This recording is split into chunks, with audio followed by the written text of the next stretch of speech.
ഇന്നുണ്ടല്ലോ സാധാരണ നിങ്ങൾ വെക്കാത്ത ഒരു കറിയാണ് ഞാനിന്ന് വെക്കാൻ പോണത് കേട്ടോ. രണ്ട് നേന്ത്രക്കായ ഇങ്ങനെ ലവ് ചിഹ്നം കാണിച്ചിരിക്കണ കണ്ടിട്ട് പേടിക്കൊന്നും വേണ്ട. അതേ നേന്ത്രക്കായനെ നമ്മളിങ്ങനെ നീളത്തിൽ ചെറുതാക്കി അരിഞ്ഞു.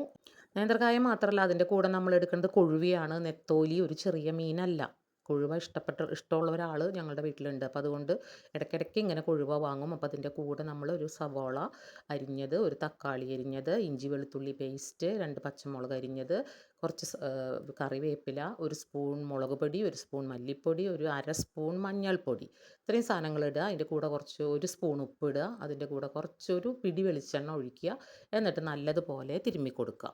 നല്ല മണം വരും. അപ്പോൾ അതിൽ ഒരു 3 ചുള കുടപ്പുളി ഇടുക. കുടപ്പുളി ഇട്ടിട്ട് വീണ്ടും അതുപോലെ നല്ലപോലെ തിരുമ്മിയിട്ട് അതിനകത്ത് മീൻ പെറുക്കിയിടുക. മീൻ പെറുക്കിയിട്ട് കഴിഞ്ഞാൽ ഇതുപോലെ തിരുമ്മരുത്, മീൻ തവിട് പൊടിയാവും കേട്ടോ. അപ്പോൾ അതുകൊണ്ട് പതുക്കെ ഒന്ന് ഇളക്കി കൊടുത്താൽ മതി.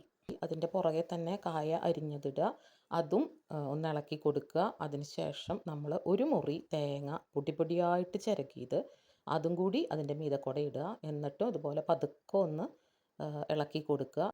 1/2 ഗ്ലാസ് വെള്ളത്തിൽ നമ്മുടെ കൈ കഴുകിയിട്ട് അതും കൂടി അതിനകത്തേക്ക് ഒഴിച്ചു കൊടുക്കുക. അത് കഴിഞ്ഞ് നമ്മൾ നേരെ ഇത് അടുപ്പത്തേക്ക് വെക്കുക. അടുപ്പത്ത് വെച്ചിട്ട് നല്ലപോലെ ഒന്ന് ഇളക്കുക. അപ്പോൾ വെള്ളത്തിൻ്റെ അളവ് കണ്ടോ, കുറച്ച് വെള്ളം ഒഴിച്ചാൽ മതി. ഇനി കുറച്ച് കഴിയുമ്പോൾ ഇതിനകത്ത് വെള്ളം ഇറങ്ങി വരും മീനിൽ നിന്ന്. അത് കഴിഞ്ഞ് പെട്ടെന്ന് വറ്റുകയും ചെയ്യും. മീൻ വേഗം വേവണ മീനാണ്, കായ്ക്കും അധികം വേവില്ല. അപ്പോൾ അതുകൊണ്ട് വെള്ളം ഒഴിക്കുമ്പോൾ വളരെ ശ്രദ്ധിക്കണം. എന്നിട്ട് മൂടി വയ്ക്കുക.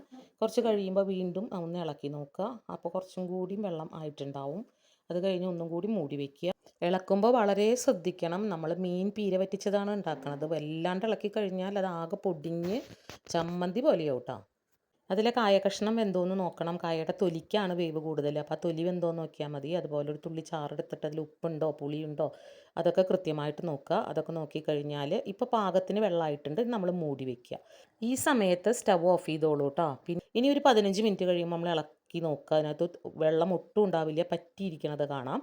അത് കഴിഞ്ഞാൽ നമ്മൾ ചോറെടുക്കുക, മീൻ പീര വറ്റിച്ചത് വിളമ്പുക. അത് കഴിക്കുമ്പോൾ മീൻ എവിടെയെന്നൊന്നും ആരും തപ്പി നോക്കണ്ട കേട്ടോ. കായ ഇങ്ങനെ കഴിച്ച് വരുമ്പോൾ ഇടയ്ക്ക് നമുക്ക് ഓരോ മീനും കിട്ടും. പിന്നെ എനിക്കുണ്ടായിരുന്നത് കുറച്ച് കടച്ചക്ക മെഴുക്ക് പുരട്ടിയും കുറച്ച് പപ്പടം വറുത്തതും 2 കൊണ്ടാട്ട മുളകായിരുന്നു. അങ്ങനെ ഞങ്ങളുടെ ഉച്ചയൂണ് റെഡി. ഇപ്പം ഉണ്ടാക്കി നോക്കിയിട്ട് അഭിപ്രായം അറിയിക്കണേ.